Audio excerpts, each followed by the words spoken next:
علی اور دوستوں کا جنگل کی سفر۔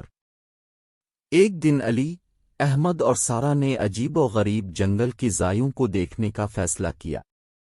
وہاں جانے کا مقصد ان کے دلوں میں اس جگہ کی رازیاں کھول کر دیکھنا تھا۔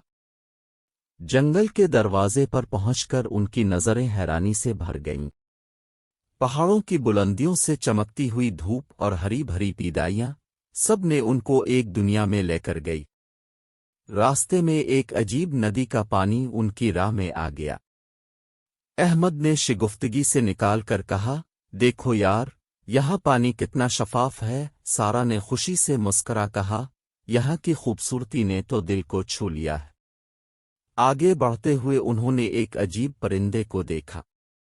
وہ پرندہ رنگ برنگے پنکھوں والا تھا اور اس کی آواز نے جنگل میں تازگی بھر دی تھی۔ علی نے جمال کی دنیا میں خود کو کھو دیا۔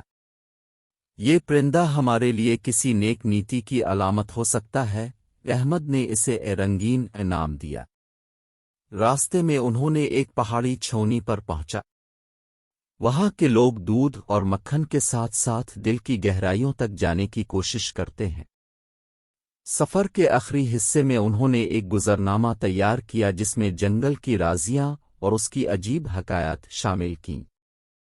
واپسی پر راستے میں ان کے دلوں میں ایک حسین نظریہ ثابت ہوا کہ جنگل کی خوبصورتی کو دیکھنے سے آنکھوں کو بہترین تصدیق ملی، اور انہوں نے اپنے دوستوں کے ساتھ ایک حیرت انگیز سفر کی یادگار بنا دی تھی۔